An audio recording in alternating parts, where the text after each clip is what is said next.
porque Él prometió que estaría con nosotros todos los días de nuestra vida y así Amén. lo creemos. Así es. Amén. Dios ha sido fiel, su misericordia cada día se renueva. Él siempre tiene tiempo para escucharnos. La palabra misericordia, una de las cosas que significa, o una de las connotaciones en el original, que es que un ser tan grande como lo es Dios, que los cielos y los cielos de los cielos no lo pueden contener, Él se inclina para escucharte a ti, no siendo merecederos. Eso es misericordia, mis hermanos. Qué hermoso. Estoy muy agradecido de poder estar otra vez con el pueblo del Señor, adorándolo, compartiendo la palabra. Me siento privilegiado de estar con el pueblo del Señor, porque aquí hay un linaje, hay una realeza, lo dice la Biblia. Somos un pueblo de reyes y de sacerdotes. El Señor nos ha dado una identidad, una genética. El Señor nos ha liberado del poder de las tinieblas y nos ha trasladado al reino de su amado Hijo. Él ha venido a deshacer las obras del diablo. Nosotros la guerra ya la hemos ganado. Hemos ganado la guerra por medio de la sangre de Jesucristo. Así lo declara y lo dice Apocalipsis. Por eso dice la Biblia que somos más que vencedores. ¿Sabéis por qué somos más que vencedores? Porque hemos vencido en nuestra derrota, porque no hay justo ni alguno, todos estábamos apartados, no había quien hiciera lo bueno, y en esa condición Dios nos hace más que vencedores. Amén. Porque es por gracia, es por medio de la fe. Así que eso es evangelio, eso son buenas noticias. No hay nada que nos pueda separar del amor de Dios que es en Cristo Jesús.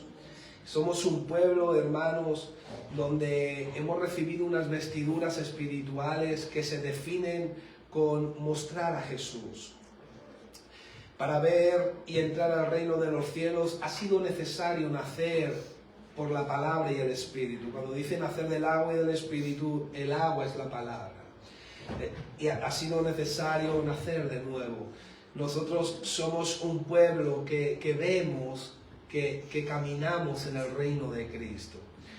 Cuando nosotros hablamos del reino, lo que estamos hablando es Cristo ejerciendo su señorío sobre nosotros. Es Jesús ejerciendo su voluntad, su soberanía sobre nosotros. Eso es reino. Y nosotros como reyes y sacerdotes, pues nosotros somos coherederos juntamente con Cristo, mostramos ese reino y damos testimonio de ese reino comenzando por nosotros. Es decir, nosotros cedemos y permitimos que Cristo se enseñoree en nosotros, permitimos que Él ejerza su señorío, su voluntad. Es así como nosotros podemos dar testimonio al mundo. Por eso nosotros somos embajadores del reino de los cielos. O sea, es decir, somos la cara visible de nuestra ciudadanía celestial, de nuestra patria celestial.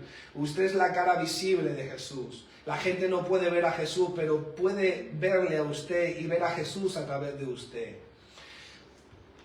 El apóstol Juan estaba preso en Patmos, en la isla de Patmos. Dice, por causa del testimonio de Jesús y de la palabra.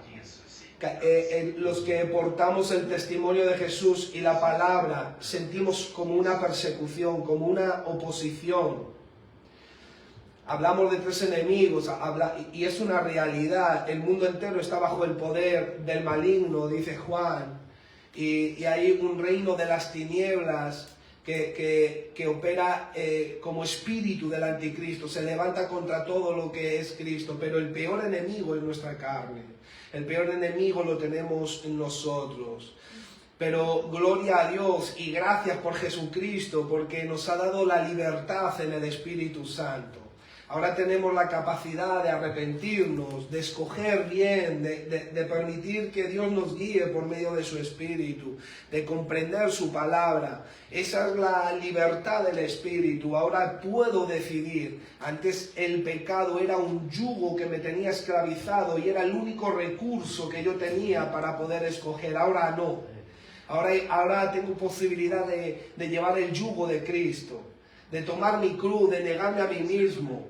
pero tomar la cruz es a veces, o muchas veces, es sentir clavos en manos y pies. Porque duele, porque hoy en día, en este nuevo pacto, la circuncisión es en el corazón, mis hermanos. Fíjense, la circuncisión, en aquellos tiempos, si al hombre le dolía, ahí no había anestesia, mis hermanos. Pero si ahí dolía, imagínate en el corazón. El corazón duele más. Pero nosotros tenemos las armas del Espíritu. Amén. Portamos la presencia, la gloria del Señor. Nosotros somos templo del Espíritu de Dios. Nosotros tenemos autoridad y poder de Jesucristo en nosotros.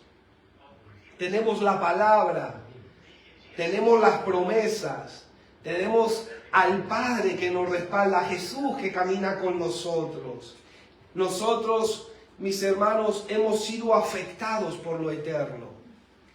Fíjense que estamos, o sea, la salvación no es cuando yo muera y entonces voy a ser salvo. Yo soy salvo aquí en la tierra. Yo veré cuando esté con el Señor la plenitud de todas las cosas que nos han sido dadas. Pero aquí yo ya estoy desarrollando la salvación.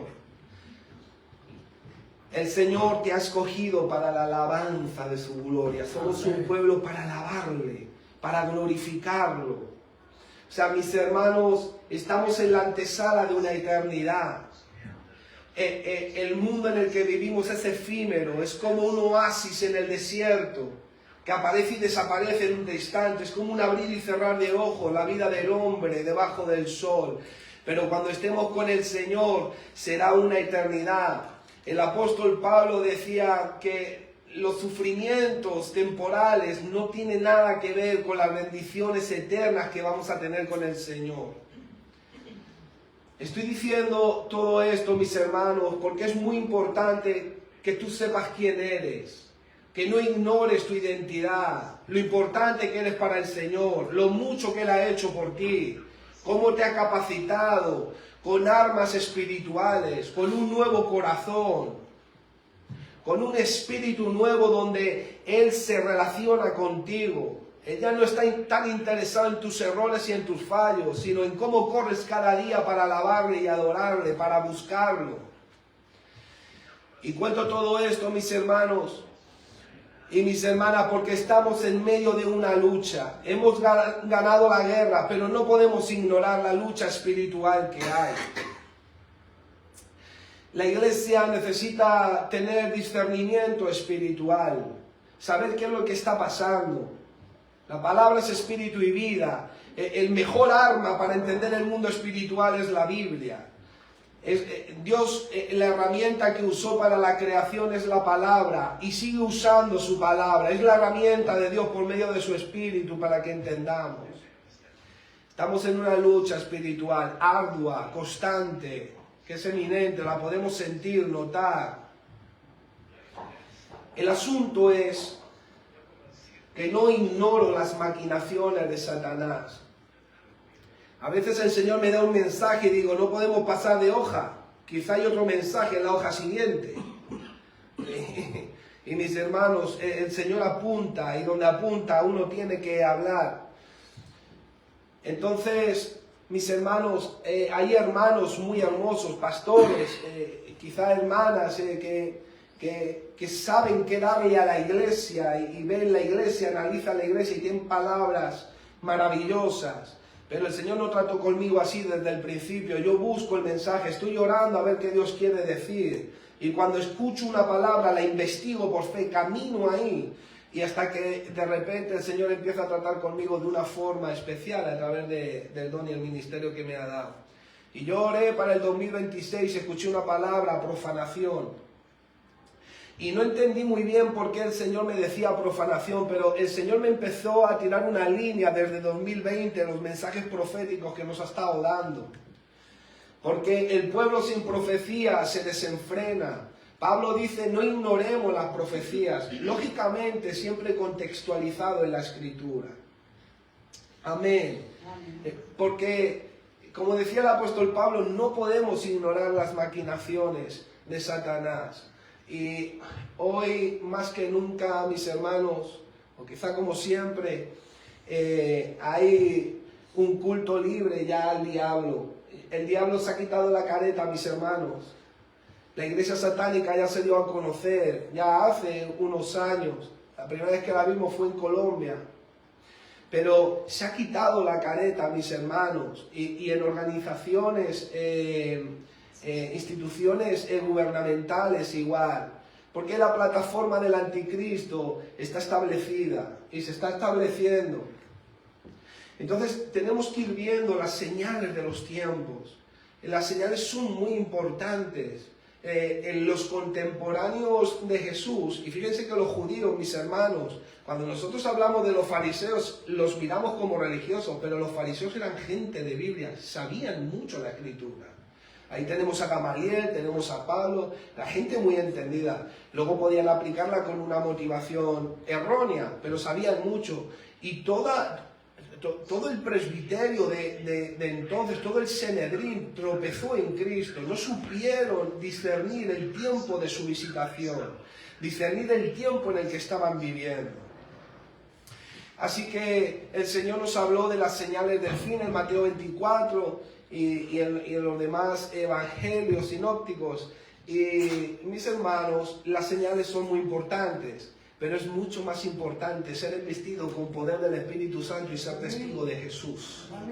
Porque cuando Pedro y allí estaban disputados, ¿cuándo el reino será restituido? Vosotros me seréis testigos. Y es muy importante ser testigos. Pero como decía, cuando alguien porta el testimonio de Jesús, cuando alguien desarrolla el testimonio de Jesús y lleva la palabra de Dios, el mundo espiritual lo persigue. No puede alcanzarlo porque nosotros estamos protegidos por el poder de Dios. Pero la Biblia dice, resiste al diablo y él huirá. Está hablando de una resistencia. Está diciendo, ponte la armadura de Dios.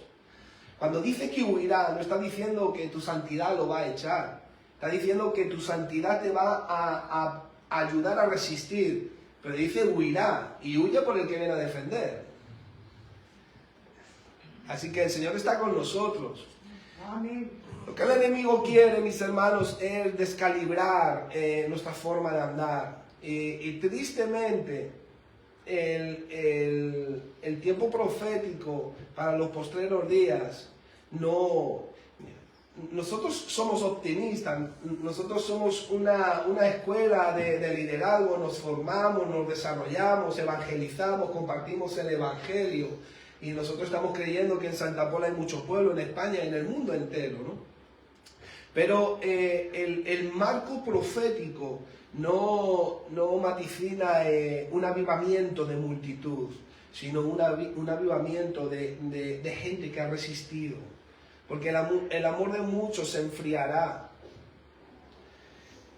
Muchos apartarán el oído de la verdad, no sufrirán la sana enseñanza y se amontonarán maestros, y hablo de mujeres y hombres que enseñan de acuerdo a su concupiscencia, de acuerdo a su naturaleza, a sus deseos, pero quitan la predicación expositiva de la Escritura, el mensaje de la palabra.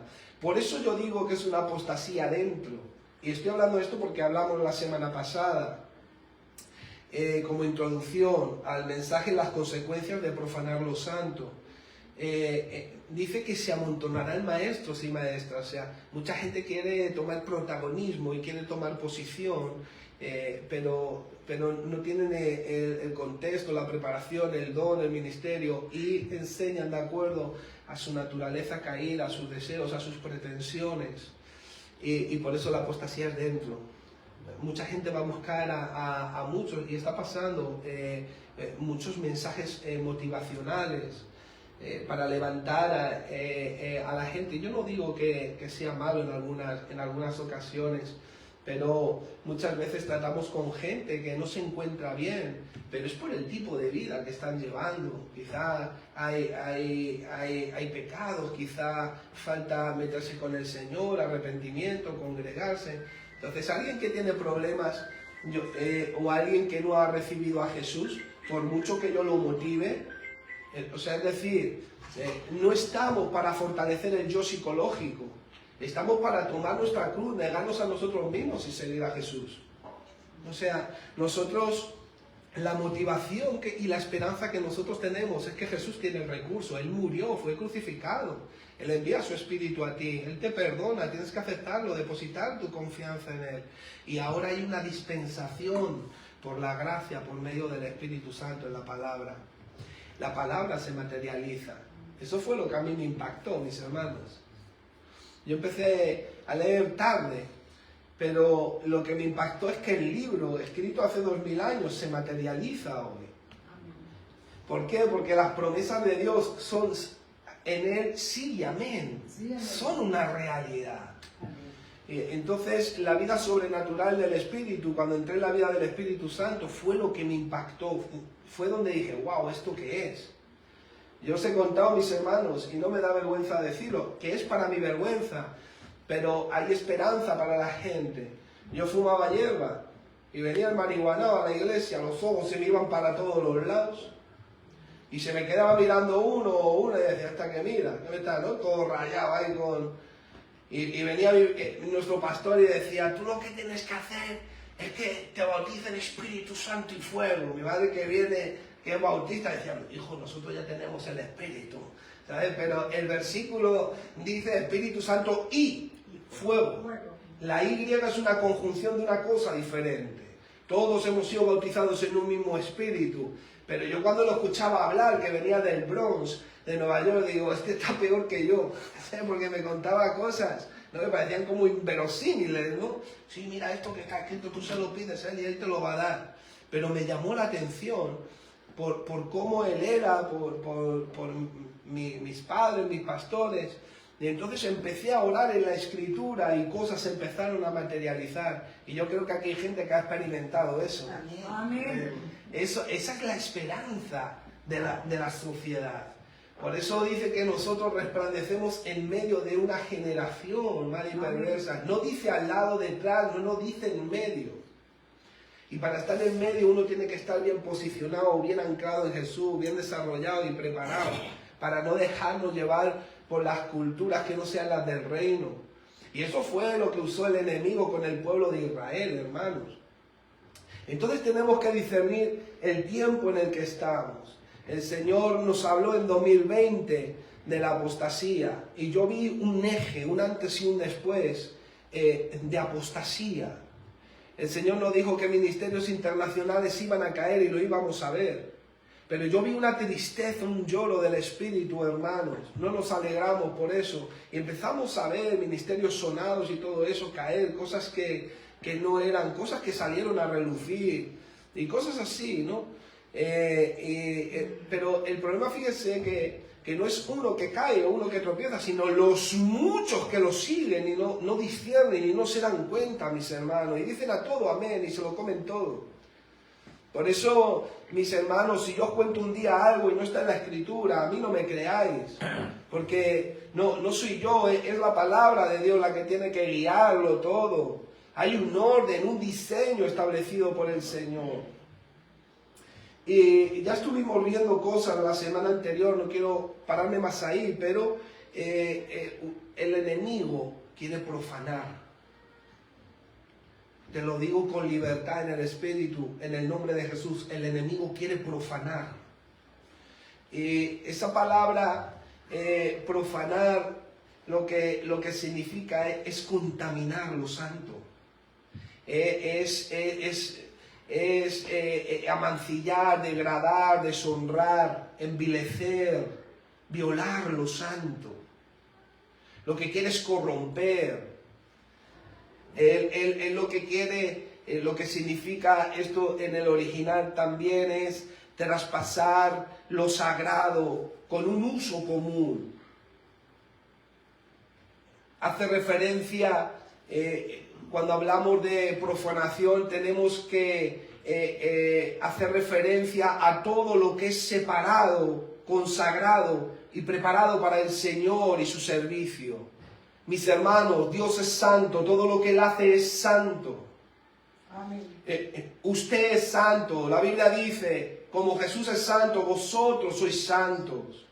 Usted es algo santo de Dios, algo apartado, purificado, consagrado, santificado para su gloria.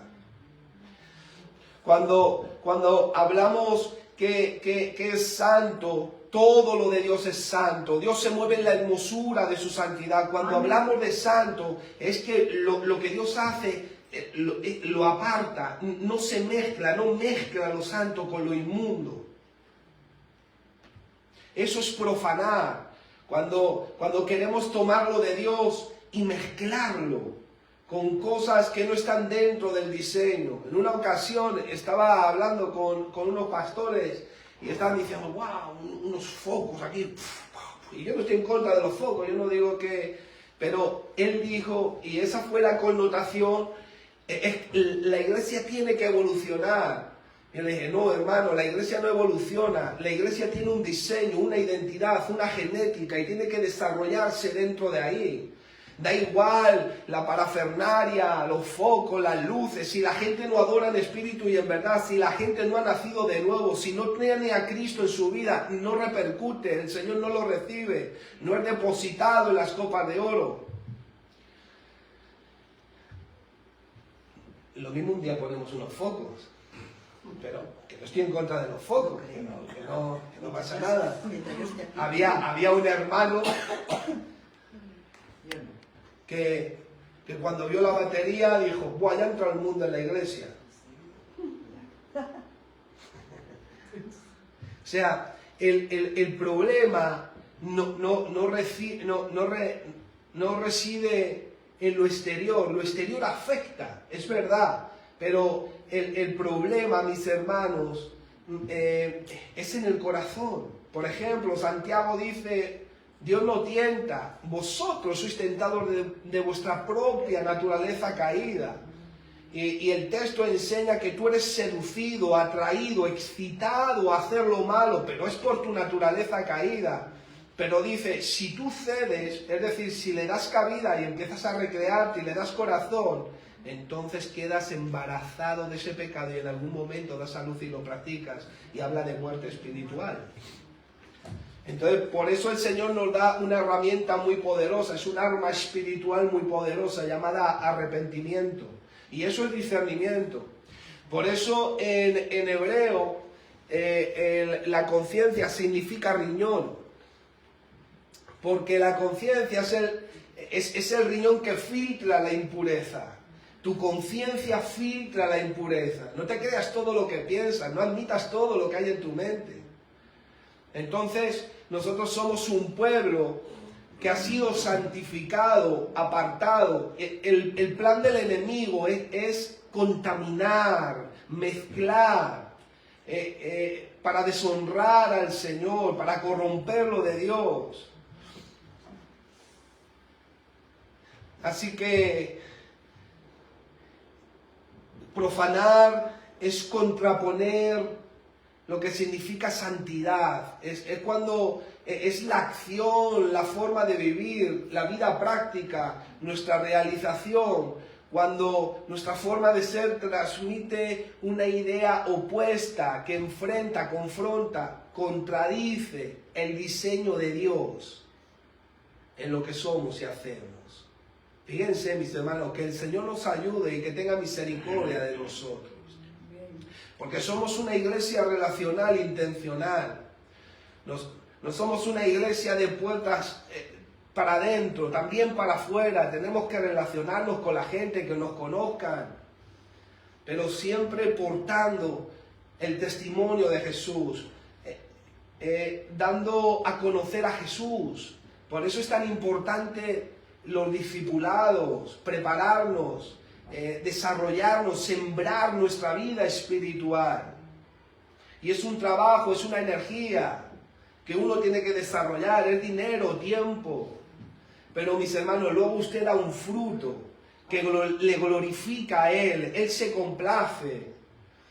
Mis hermanos, estaba yo acordándome cuando estaba con el bautízame con tu fuego. Yo digo, wow, mis hermanos, yo con el fuego ese, imagínense yo cómo vine a la iglesia, que mis hermanos a mí no me señalaban, a mí, porque yo he nacido en la iglesia prácticamente desde que tengo uso de razón, y yo decía, cuando esté bien ya iré. No, si tú tienes que venir porque estás hecho polvo. Tenía mi trabajo, mi empresa, mi estatus social con mi gente y todo eso, todo parece normal, pero realmente por dentro uno no está bien. Y no está desarrollando lo de Jesús, está pisando la sangre. Y así es como yo vine. Y yo decía, wow, y la gente empezó a darme esos consejos, no, tú ora en la Biblia, eso se materialice. Y yo, Señor, bautízame con tu espíritu y tu fuego. A veces me parecía como algo absurdo, ¿no? Decía, ¿a quién se lo estoy diciendo? ¿Quién está aquí?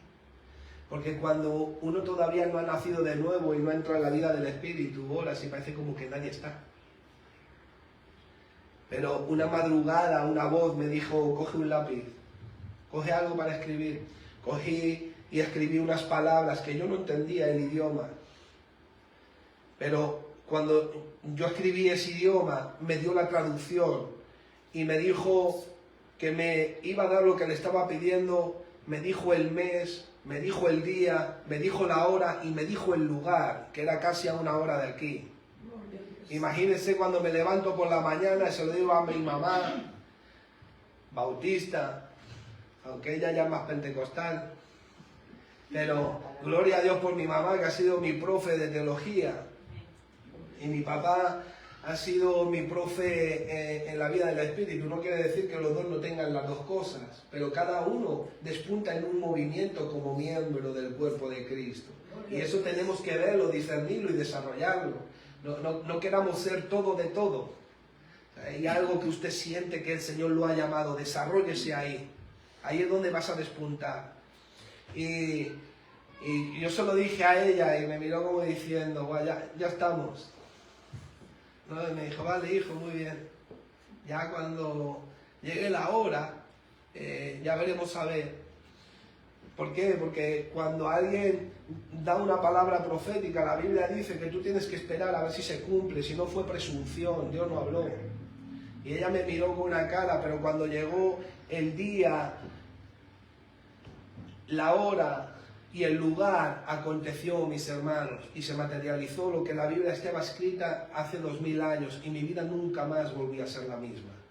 Gloria a Dios. Empecé a ser como si yo fuera otra persona. Y a partir de ahí dije, ahora sí que te voy a pedir. Pero como Jacob, le voy a agarrar así al mulo y no me voy a soltar de ahí. Voy a ser el pedigüeño, pero vamos. Mis hermanos, nosotros somos los herederos. Amén. Si te dan una herencia, una casa minimalista, una cuenta bancaria bien llena, usted va corriendo con el DNI ahí al notario, ese soy yo. Pero ¿cómo estamos corriendo nosotros aquí, al notario aquí, a decirle, mi nombre está escrito en el libro de la vida, yo soy heredero? Yo necesito que usted me dé esto, que me imparta esto. Eso es lo hermoso, una oración bíblica. Entonces, eso lo experimentó el apóstol Pablo, lo experimentó el apóstol Juan. El apóstol Pablo llegó un momento que dijo, ya no vivo yo, Cristo vive en mí. O sea, fíjate mis hermanos, es ahí hacia donde nosotros estamos yendo. Todos estamos desarrollando eso, todos estamos en esa formación. Eso es lo que el enemigo aborrece y odia. Eso es lo que él quiere neutralizar. A veces levanta voces, levanta gente en el trabajo, te estimula a pecar, a hacer lo malo, a vengarte, a través de la ira, de la soberbia. Da igual. Cuando no es santo tienes que arrepentirte, tienes que rechazarlo, tienes que venir al Señor. Porque el Señor dijo en la Escritura y se materializa que Él se dio por nuestros pecados. Eso dice Gálatas 1:4, que murió por nuestros pecados para liberarnos en este tiempo presente. No para la ira venidera, que también, pero ahí dice en este tiempo presente. Hay liberación. A veces he escuchado decir, yo soy así, si Dios no me ha cambiado ya, nadie me cambia. No, perdone, usted necesita arrepentirse en ese área. ¿Sí? Porque el que es santo, santifíquese más, dice Apocalipsis. Entonces, siempre vamos de gloria en gloria y de poder en poder. O sea, es decir, cada vez que estamos en la presencia de Dios, usted es transformado a la imagen de Cristo. Cada vez se va a parecer más a Cristo. Eso es una promesa. ¿Cuántas veces oraste y la pediste? Hay que orar en la Escritura. Antes oraba 5 minutos, cuando el Señor me enseñó a orar en la Escritura, ahora se me seca hasta la boca, hermano. Ya no se me acaba la oración. Porque usted puede orar de Génesis a Apocalipsis. Ahora ya vas a orar más de 1 hora. Usted vio ahí que le dijo el Señor a los discípulos, ni tan solo 1 hora habéis podido orar. Ore usted aquí, esto está lleno de promesas. Mis hermanos, os pongo un ejemplo. A veces lloro como esposo para mí en mi intimidad. Os comparto algo mío. Y digo, Señor, yo quiero ser como José. Que no infame a mi esposa. Aún sin entender, José, por qué María estaba embarazada, no la infamó. Fíjense José, cómo confiaba en su esposa, que no estaba entendiendo y la vio embarazada. Digo, me la has pegado. ¿Te imaginas? Dice que no la infamó y quiso guardarla. ¿Sabes por qué? Porque la ley la apedreaba. Por la ley tenía que apedrearla. Y él pensó y dijo, con todo el daño que me estás haciendo, aún así, si te tengo que perdonar, te perdono. Hay tantas cosas que se revela de José. Y José, no lo dice la Escritura, pero halló mucha gracia delante de Dios y envió otra vez ahí a Gabriel a hablarle. Mandó un ángel, ves a hablarle a él también. Y lo habló.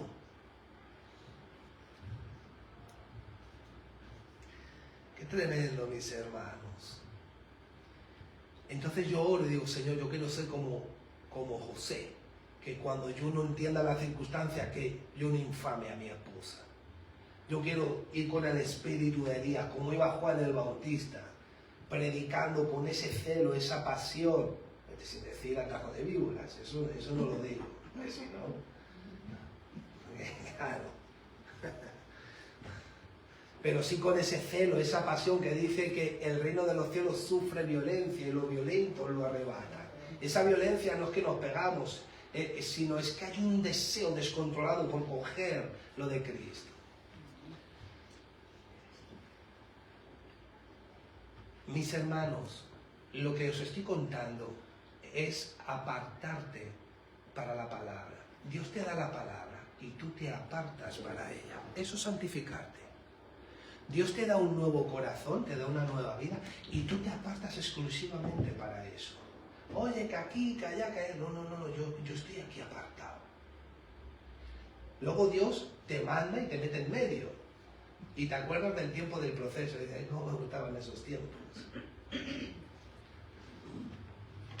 Eso es ser santo, mis hermanos. Es ser apartado. Y el enemigo lo que quiere constantemente es mezclarte, corromperte, introducir cosas comunes. Cuando nosotros hemos sido un pueblo que es, venga tu reino, hágase tu voluntad como en el cielo, aquí en la tierra. Somos un pueblo para bajar el reino de los cielos, hermano. Amén. Así que profanar, mis hermanos, es lo que se opone a lo santo. Y es un plan que tiene el diablo. Él siempre ha querido eso, pero de una forma especial, 2026, el enemigo va a querer traer rebeldía, profanación, porque es 13 más 13, 26. Es una rebeldía doble. Fíjense, hermanos, el pueblo de Israel estuvimos tomando el profeta Ezequiel, haciendo alusión a Eclesiastés 3:15, que dice, si podemos proyectar ahí Eclesiastés 3:15 y así vamos un poco más rápido.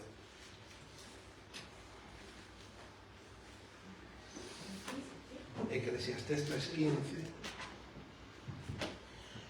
Aquello que fue ya es, y lo que ha de ser fue ya, y Dios restaura lo que pasó.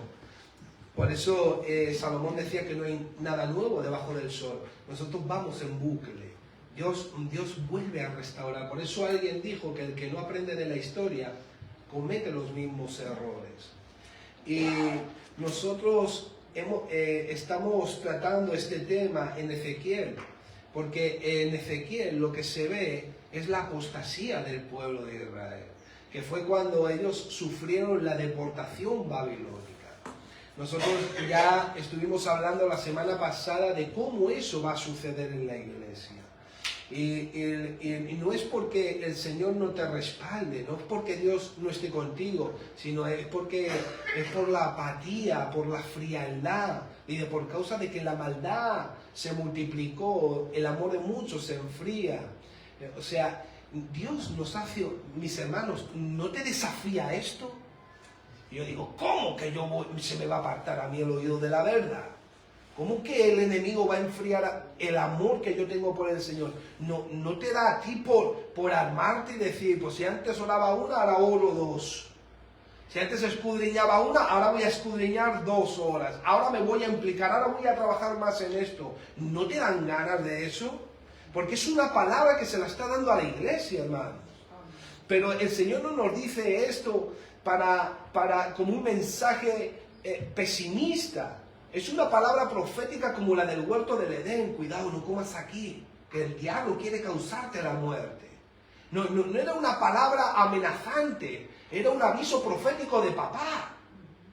En el amor del Señor. Cuidado aquí, no vayas a comer que va a venir el diablo. Y la Biblia, cuando tú analizas la Escritura para los tiempos postreros, para ahora, te das cuenta, mis hermanos, que va a haber una decadencia. No solamente social, sino eclesial también. Es una realidad. Ojalá yo me confundiera. Ojalá, de verdad. Y yo fuera avergonzado, pero todos los demás no sufrieran eso. O nadie lo sufriéramos. Porque nadie estamos exentos de eso. Pero el cuadro profético pinta de esa forma. Porque no vendrá el Señor sin que antes venga la apostasía y se manifieste el hijo de perdición. Eso es una realidad, mis hermanos. Y si no acortara yo los días, ni aún los escogidos se salvarían. Es una realidad. Se está viendo después de la vacuna del COVID, se está viendo deportistas, hermanos y hermanas que hablan en las redes sociales que dicen, me siento tan cansado, no sé qué me pasa, no sé qué, el grafeno, los metales pesados, el tipo de alimentación, todo lo que está... El mundo entero está bajo el poder del maligno. Es una realidad, mis hermanos. Las élites quieren controlar las mentes, quieren controlar los corazones, las almas, porque la guerra es por el alma de la humanidad. Jesucristo vino a salvar nuestra alma, nuestra vida, nuestro ser. La guerra es por eso. Pero, mis hermanos, nosotros, y lo podemos decir con libertad, estamos empoderados en el nombre de Jesús. Por lo eterno, la palabra es eterna, el Espíritu es eterno, Jesús está con nosotros. Tenemos armas espirituales, dones, talentos sobrenaturales, mis hermanos. Pero hay que buscarlo, hay que permanecer, hay que luchar. Así que ya no se trata tanto de nosotros, se trata de Jesús, de desarrollar a Jesús. Nunca ha habido tanto en la humanidad como lo hay hoy, mis hermanos. Entonces, las cosas vuelven a suceder otra vez. Y el Señor me habló a través de Ezequiel. Fíjate que se puede profanar el templo. El templo, el pueblo de Israel lo profanó. Y Dios dijo, me habéis profanado. Qué palabras más duras, mis hermanos, las del Señor. Se puede profanar la palabra, se puede profanar su nombre. Pero vamos a centrarnos, por ejemplo, en Dios. Ahora, por ejemplo, como en Ezequiel 13:19.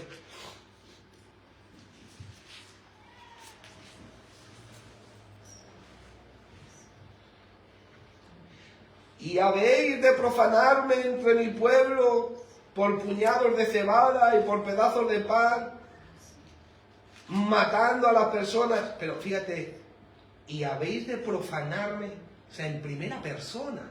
El pueblo estaba deshonrando, contaminando lo de Dios.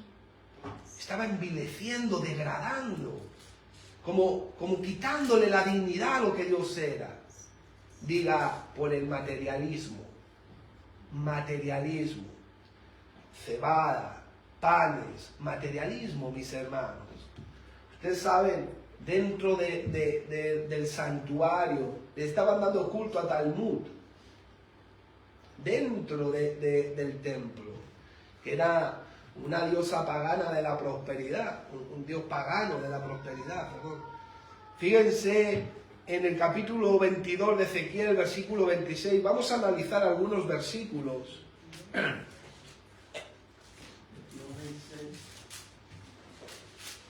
Y quizá la próxima semana podamos estar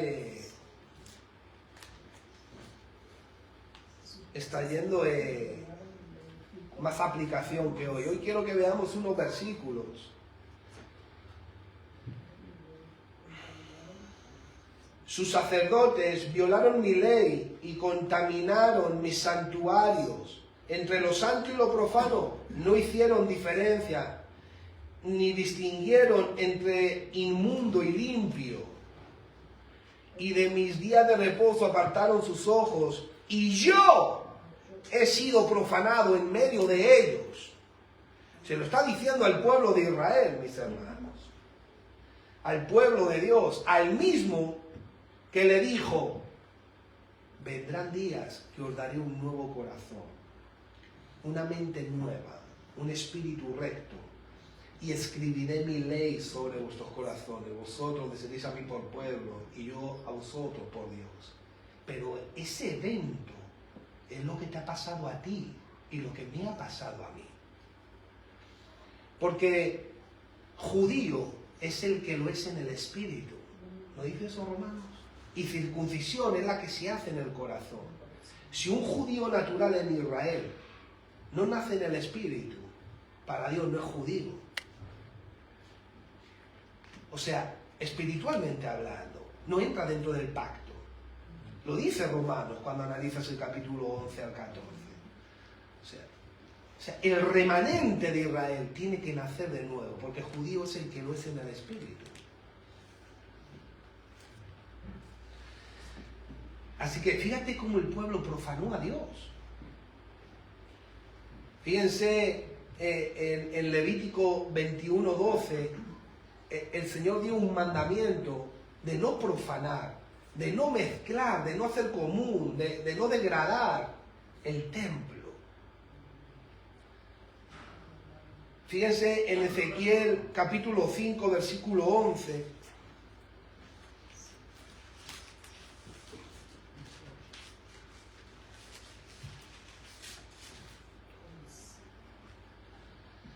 Por tanto, vivo yo, dice Jehová el Señor, ciertamente por haber profanado mi santuario. Esa palabra es templo también, mi santuario, con todas tus abominaciones. Te quebrantaré yo también, mi ojo no perdonará ni tampoco tendré yo misericordia.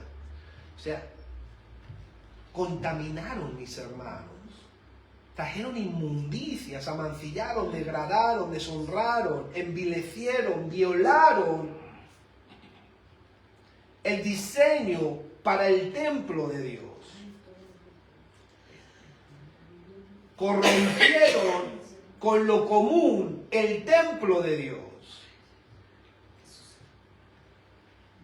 Nosotros vimos en Tesalonicenses, estuvimos viendo en 2 de Tesalonicenses capítulo 2 del 1 al 4, que es un pasaje que se encaja en una escuela de pensamiento escatológica que habla de la abominación desoladora de Daniel, aludiendo al tercer templo de Israel en Jerusalén. Y yo tengo algún amigo que es escatólogo, se dedica a estudiar eso, y cree firmemente que se va a levantar el tercer templo de Israel, pero yo vi una palabra, él hasta ha escrito libros, y yo le dije, yo no lo creo. Yo había pensado que era así, cuando yo había analizado, pero el Señor es como que me corrió los ojos, la venda, y vi algo que yo nunca había visto. Porque dice que el Señor no vendrá sin que antes venga la apostasía. Pero yo digo, ¿pero cómo la iglesia? Mis hermanos, para ser un apóstata, primero tienes que haber estado casado en fe. Porque apostasía significa divorciarte de la fe, separarte de la fe. O sea, la apostasía le sucede a la gente de fe. ¿Cómo puede ser, mis hermanos? A mí eso me turba. ¿Cómo puede, Señor, que yo estoy corriendo ese peligro de apostatar? ¿Cómo puede ser eso?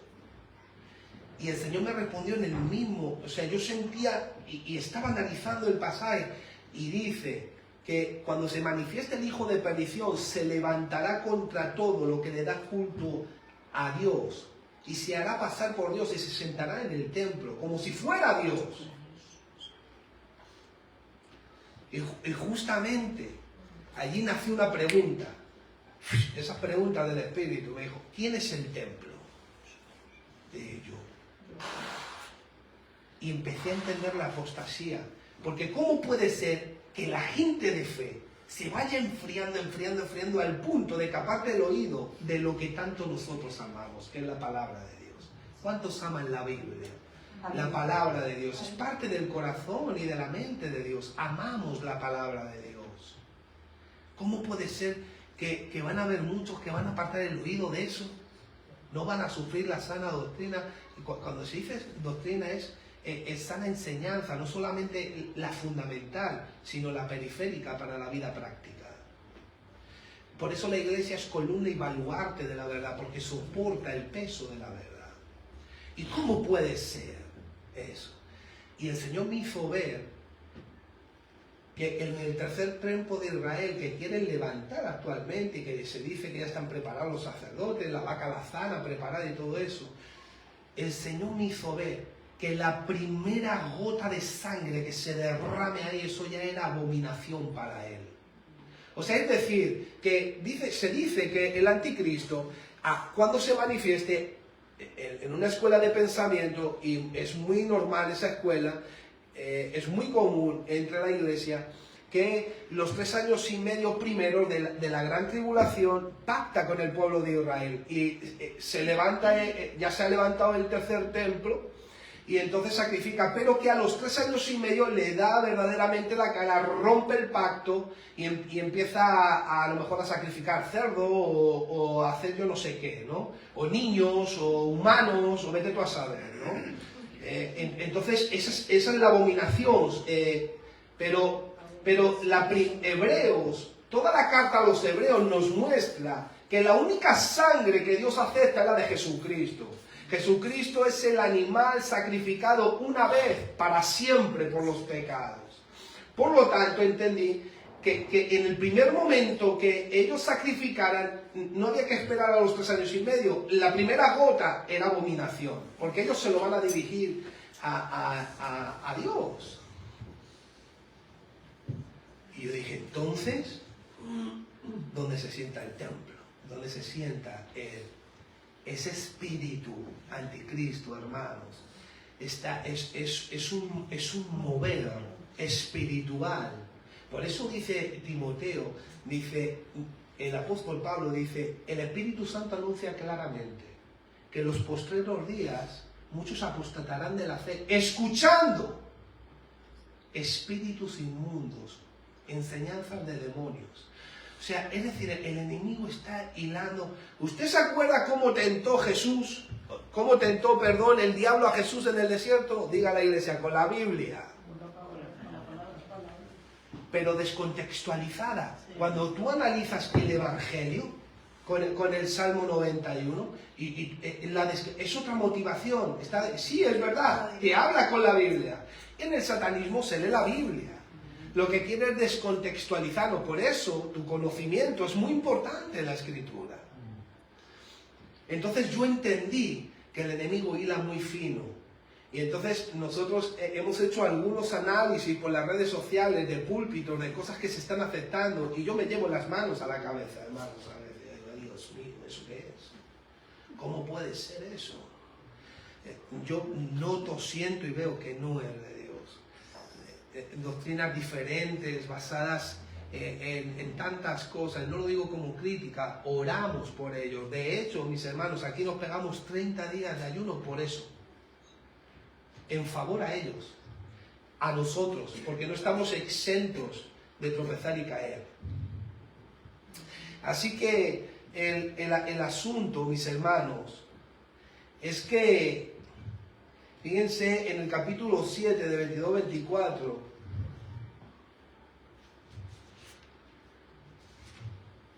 capítulo 7 de Ezequiel,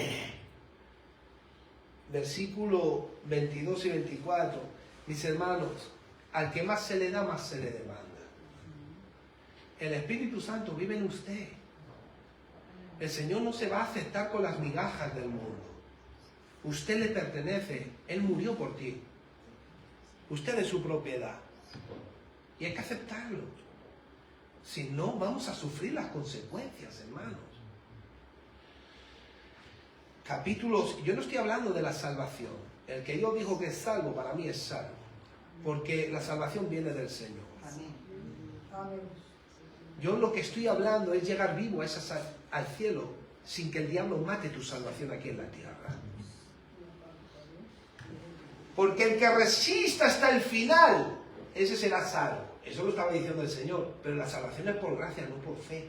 El contexto, cada vez que usted analiza un versículo de salvación y está implicando obras, está hablando lo que estaba diciendo Pablo a los filipenses. Ocupaos en vuestra salvación con temor y temblor. Porque la salvación hay que desarrollarla. Tienes que sembrarla. Tienes que vivirla para que la gente vea lo que el Señor ha hecho con usted. El enemigo persigue eso. Y entonces hay gente que dice, yo soy salvo, pero usted ve y dice, Jesús dijo, por sus frutos los conoceréis. Y yo soy salvo y yo... No. Que tiene que haber frutos. No, no todo es salvo. Tiene que haber unos frutos. Lo de Cristo tiene fruto, por muy pequeñito que sea, aunque sea como un grano de mostaza, pero algo tiene que haber.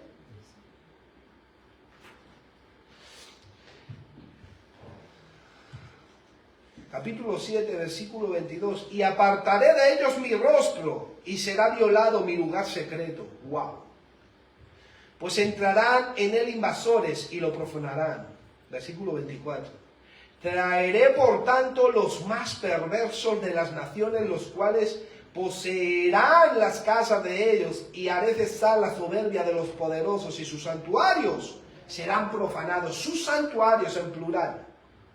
No estaba hablando del templo principal. Así que nosotros sabemos que la venida del Señor es como en los días de Noé. Va a haber una multiplicación de la maldad. Mis hermanos, dice que a Dios le dolió en el corazón haber hecho al hombre. O sea, tanta maldad. Que a Dios le dolió en el corazón haber hecho a la humanidad. Esa es la maldad a la que vamos. Pero fíjense en un detalle. Dice, se estarán casando, estarán comprando, estarán comiendo. O sea que va a ser como un tipo de vida como normal.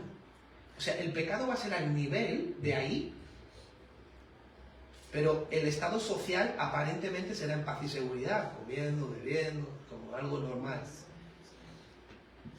Mis hermanos, a mí me gusta investigar casos.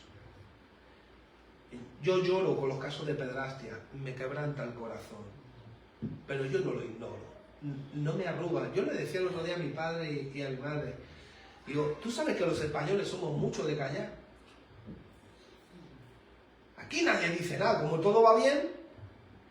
Y tú analizas el caso de Alcácer, el caso Bar España, casos de tutelas de menores. Usted sabe lo que sucede en España, cosas tan horribles, mis hermanos.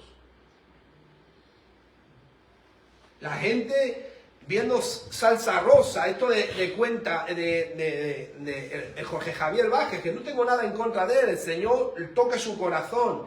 Ese hombre ya ha salido a la luz, se gastó 1 millón de euros en Madrid para sacrificar animales. Donde está la ciudad deportiva del Madrid, hay una pirámide y ahí se juntan.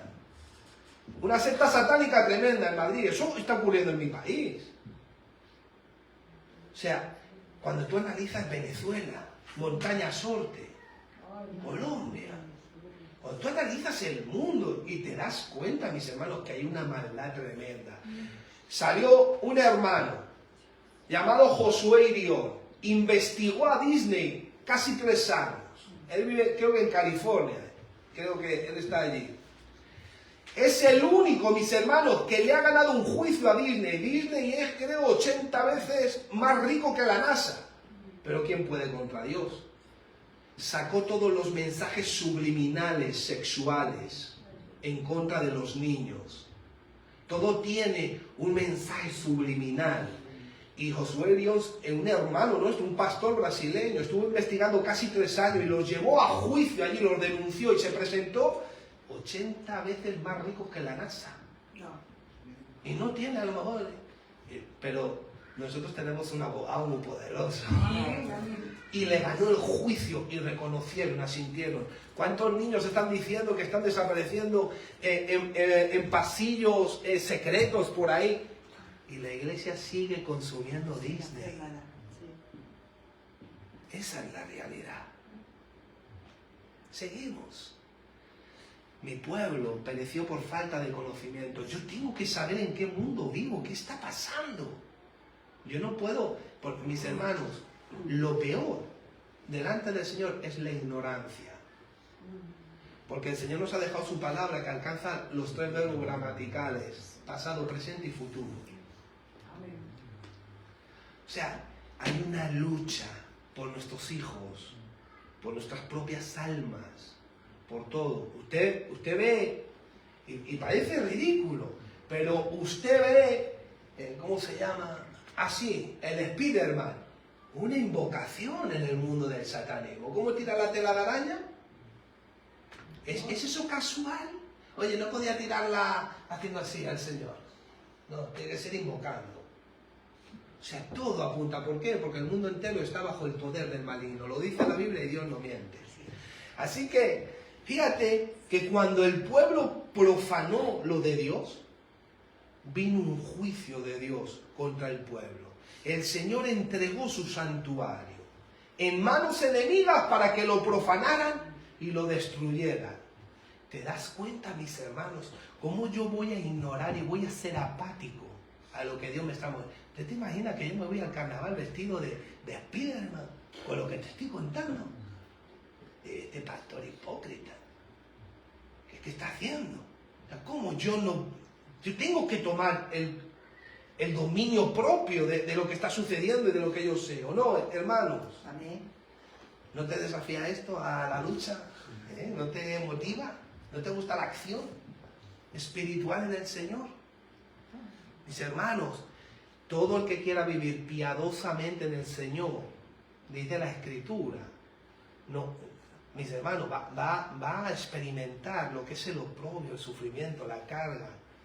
Porque usted, mis hermanos, contradice el mundo. Esa es la realidad, pero muestra a Jesús y hay salvación. ¿Usted se cree que la gloria que Dios ha depositado en usted, esa preciosa presencia, lo que Él hace, esa paz, el amor, la salvación eterna, todo lo que Jesús hizo en la cruz, merece nuestros mayores respetos y que le demos la mayor dignidad que podamos? Fíjense en Ezequiel 39, 23, 24. Ezequiel 39.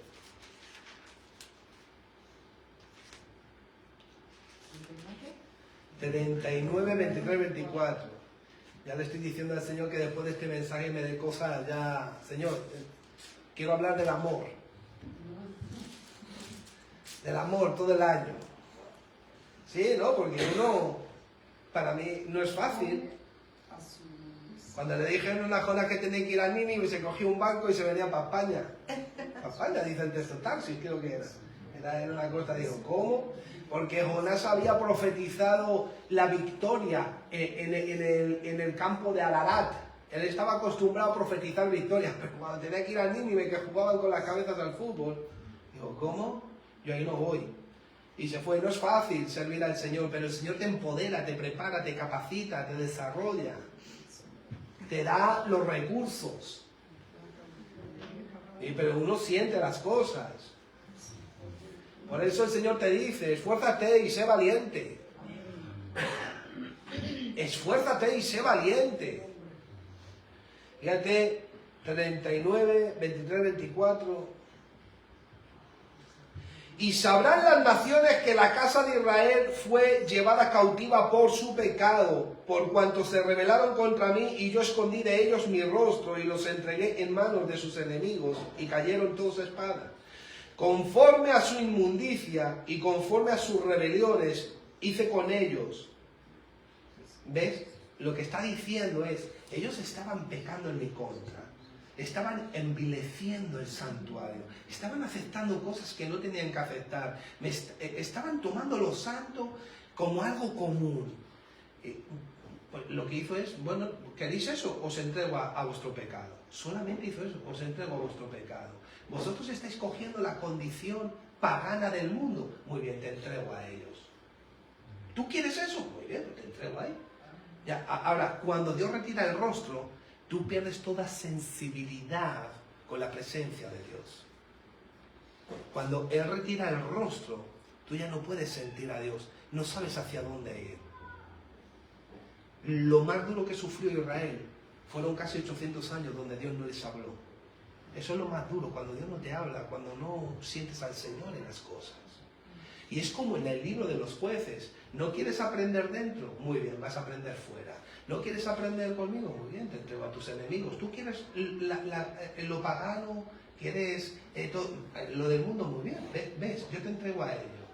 Y cuando el pueblo ya rechinaba, porque el diablo siempre quiere, el diablo tiene el mundo, pero el pueblo de Dios siempre ha querido destruirlo. Entonces el pueblo del Señor en el mundo sufre mucho más y se convierte en algo mucho peor. Y entonces en el libro de los jueces, el pueblo gemía y subía, gemía a Dios, y Dios los liberaba, los restauraba y le daba. Y pasaban 30, 40 años, y es que somos olvidadizos. Nos acostumbramos a las cosas. Y el Señor tiene misericordia y nos alerta. Así que cuando Dios, cuando Dios profana y entrega a su pueblo al enemigo, eso es lo que estamos viendo aquí. ¿Ustedes recuerdan un texto, mis hermanos, en Isaías? Cuando Satanás dice, y subiré a lo más alto, y me sentaré, ¿dónde se quería sentar? Y seré como Dios. ¿Cuál es la motivación del diablo? Ser como Dios y sentarse en el trono de Dios. Hoy en día, ¿dónde está el trono del Señor? ¿Sí? Está, dice Apocalipsis, al que está sentado en el trono y al Cordero. Jesús dijo, salí del Padre y voy al Padre. Jesús está sentado con el Padre. Pero Él está sentado también en nosotros, en nuestro corazón. Porque nosotros somos el templo y ahí está la gloria del Señor. Y Él se hace pasar por eso. Quiere hacerse pasar y a veces parecen cosas, pero no son. Porque Él se disfraza como ángel de luz para engañar. Mis hermanos, usted no crea nada que rompa el contexto bíblico. Palabra, luz, es tu palabra a mis pies y lumbrera a mis caminos. Primera de Juan dice, vosotros habéis vencido por medio de la palabra. Esa es la realidad.